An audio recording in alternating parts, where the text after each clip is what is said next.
Yeah, so the AMS really helps us when it comes to ensuring that we have the whole picture around a particular illness or injury. With the advent of the AMS system in 2013, that allowed us to start centralising the athlete's medical records system, and by having all the medical records centralised, we were able to ensure that it didn't matter where that athlete was, whether they were in Europe, in Australia, in Rio, somewhere with their sport, or at one of the CISAS academies or institutes, where everybody was able to see that athlete's medical records, see the most up-to-date information.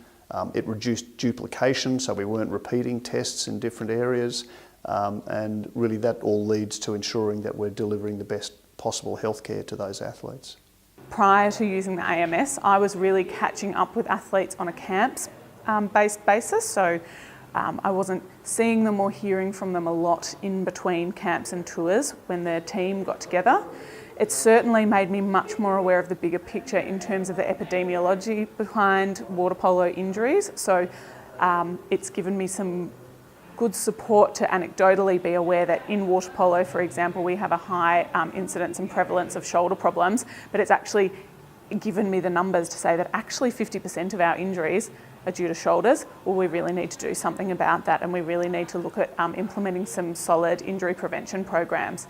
It also gives us a really good idea of what's the most common mechanism of injury, when are they most likely to occur, so we can start to try and prevent the injuries from happening in the first place. We also have the ability for the athletes to flag whether they've sustained an injury during that session, which is an alert that goes out to all medical, physio and coaching staff involved with the athlete, just to let us know that they've flagged that they have an injury concern.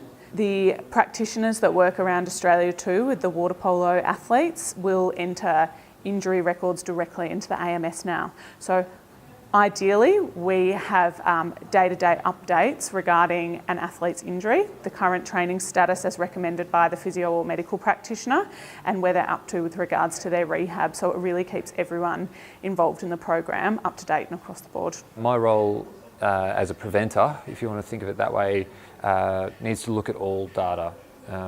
So prevention isn't the domain of a physio or a doctor. It encompasses all disciplines, and so using structured data, it allows visibility of multiple domains, and it's when you actually start to see that an athlete is not eating enough, as well as their training loads have increased, as well as now they're showing to physio with a tightness or a soreness. You actually get the complete picture rather than the dietitian knowing that they've got some energy deficits, the sports scientist knowing that their training loads have increased, and the physio knowing they're sore. So it's about actually cross-pollinating and sharing that information so we can help the athletes stay as healthy as possible and ultimately perform.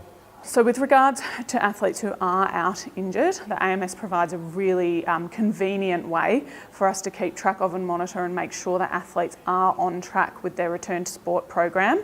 The athletes themselves have really taken to using the AMS in the world of water polo. In particular, the women's program, who've been using AMS for a long time now, have really gotten behind the use of data to try and optimise their own performance. So they will use their sessional loading to have a look to see where they're up to when they know they've got a camp coming up, when they know what the camp focus will be and what the loads are likely to be. They can actually start to try and work with their local CISAS coach to try and make sure that they're optimising their fitness and reducing their injury risk, so that when they turn up to camp, they're ready to go to impress the head coach. It also, back to the rehab, it does give them a bit of a chance to start to be able to look at their historical data and see how they're improving in terms of what kind of tolerance they have to load, and how they're going in terms of getting back, how far off they are from getting back to what they know is their full training load. In the last 5 years, we've seen a real fundamental shift in how we manage athletes. So from an evidence-based medicine, which is sort of the cornerstone of all sort of physio practice, that's what I believe separates us from other professions that might work in a similar area. What we've seen through structured data, we've seen that it's actually beyond that. We also have this sort of data insights picture where we're using the best published available evidence. we're using the clinician's experience, and we're using whatever the patient's values are when deciding therapy. But then we also have this other picture, which is how much activity do they normally do? Are there areas that may be providing info? And so what we are allowed to do is to add more and more data into the picture, which means that we can have a better shared decision-making process. So in real terms, what that means is that we have more data, so we can make better decisions. In terms of managing athletes' injury and illness, this helps us as sports medicine practitioners further reduce the incidence of injury and illness occurring.